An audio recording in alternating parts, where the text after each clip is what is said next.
Abraham লিঙ্কনকে আমরা আমেরিকার মহান রাষ্ট্রপতি হিসেবে চিনি, কিন্তু খুব কম লোকই জানে যে তার জীবন উদ্বেগ এবং ব্যর্থতায় পূর্ণ ছিল। তার সমস্ত ব্যবসা ব্যর্থ হয়, তার মা খুব অল্প বয়সে মারা যান, তার স্ত্রীও মারা যান। সে তার সমস্ত নির্বাচনে পরপর হারতে থাকেন এবং এত ব্যর্থতা এবং উদ্বেগের কারণে তিনি হতাশা এবং নার্ভাস ব্রেকডাউনে ভুগতে শুরু করেন। পরিস্থিতি এমন এসে দাঁড়ায় যে তিনি যে কোনো সময় আত্মহত্যা করে নিতে পারেন বলে আতঙ্কে থাকত তার পরিবার। তাই তার কাছ থেকে সব ধারালো জিনিস দূরে রাখা হতো।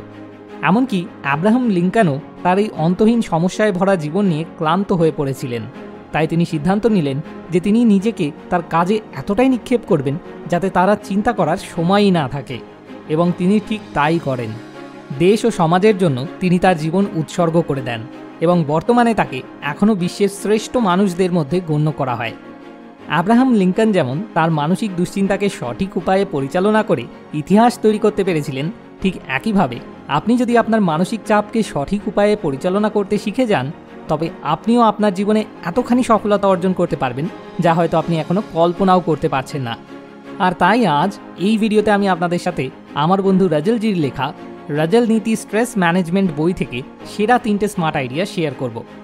আর যদি আপনি সহজ বাংলা ভাষায় লেখা রাজল নীতি স্ট্রেস ম্যানেজমেন্ট এই বইটা সম্পূর্ণ বিনামূল্যে পেতে চান, তাহলে এখনই আমাদের চ্যানেলটিকে সাবস্ক্রাইব করার পর এই ভিডিওর ডেসক্রিপশনে দেওয়া লিঙ্ক থেকে গিয়ে গিভ অ্যাওয়ে কম্পিটিশনটিতে যোগ দিন। স্মার্ট আইডিয়া নাম্বার 1, সবসময় পজিটিভ চিন্তা করুন। আমাদের মস্তিষ্কের রেটিকুলার অ্যাক্টিভেটিং সিস্টেম অর্থাৎ RAS একটা ফিল্টারের মতো কাজ করে। উদাহরণস্বরূপ, যখনই আমরা একটা গাড়ি বা একটা বাইক কেনার সিদ্ধান্ত নিই, অর্থাৎ আমরা মনে মনে ঠিক করে নিই যে আমরা কোন মডেলটা কিনতে চাই, তখন হঠাৎ করেই আমরা যেখানেই যাই না কেন, রাস্তার পাশেই হোক বা পার্কিংয়ে, আমাদের নজরে সেই গাড়ি বা বাইকটাই বারবার পড়তে শুরু করে, একদম সেই একই মডেলটা। এগুলো কি আগে ছিল না? অবশ্যই ছিল, কিন্তু আপনি এটা নিয়ে ভাবতে শুরু করেছেন বলে আপনার RAS ফিল্টার করে সেটাকেই বারবার দেখাতে শুরু করে দেয়। আর একইভাবে যখন আমরা নেতিবাচক বিষয় নিয়ে কথা বলা এবং চিন্তা করা শুরু করি, তখন অবাঞ্ছিতভাবে নেতিবাচক বিষয়গুলোই আমাদের সামনে আসতে শুরু করে। তাই অবাঞ্ছিত জিনিস নিয়ে ভাববেন না, শুধু আপনার কাঙ্ক্ষিত জিনিস নিয়ে ভাবুন। এতে কখনোই আপনার মানসিক চাপ বাড়বে না। স্মার্ট আইডিয়া নাম্বার 2, রিল্যাক্স করার জন্য সময় বেছে রাখুন। আপনার 2 হাতের 2টো আঙুলের মধ্যে একটা রাবার ব্যান্ড নিন আর আস্তে আস্তে টানতে থাকুন। কিছুক্ষণ পর দেখবেন রাবার ব্যান্ডটা ছিঁড়ে যাবে। এবার আর একটা রাবার ব্যান্ড নিন এবং একইভাবে আস্তে আস্তে টানতে থাকুন। যখন আপনার মনে হচ্ছে যে এইবার রাবার ব্যান্ডটা ছিঁড়ে যাবে, তখন রাবার ব্যান্ডটা ঢিলে করে দিন। এবার আপনার কাছে 2টো প্রশ্ন। প্রথম, আপনি কি ছেঁড়া রাবার ব্যান্ডটাকে আবার জুড়ে দিতে পারবেন? এর উত্তর হলো না। কিন্তু আপনি কি অন্য রাবার ব্যান্ডটা নিয়ে আবার এই একই কাজটা করতে পারবেন যেটা আপনি আলগা করে দিয়েছেন? এবং এবার উত্তরটা হবে যে আপনি যতবার খুশি এটার সাথে এই কাজটা করতে পারবেন। আমাদের শরীরও ঠিক রাবার ব্যান্ডের মতোই। যদি আমরা এটাকে এক নাগারে খুব বেশি টানাটানি করি, তাহলে এটা ভেঙে পড়ে। কিন্তু আমরা যদি সময়ে সময়ে এটাকে একটু বিশ্রাম দিতে থাকি, তবে এটা আমাদের অনেক দিন ধরে সাথ দিয়ে যায়। তাই আপনার শরীরকে শিথিল হওয়ার জন্য সময় দিন। কাজের মাঝে মাঝে ছোট ছোট ব্রেক নিন এবং রিল্যাক্স করুন। স্মার্ট আইডিয়া নাম্বার 3, ভালো ম্যানেজমেন্ট স্ট্রেস কমায়। আপনি যদি আপনার কাজের পদ্ধতিতে উন্নতি করেন, তবে আপনার মানসিক চাপ অনেকখানি হ্রাস পাবে।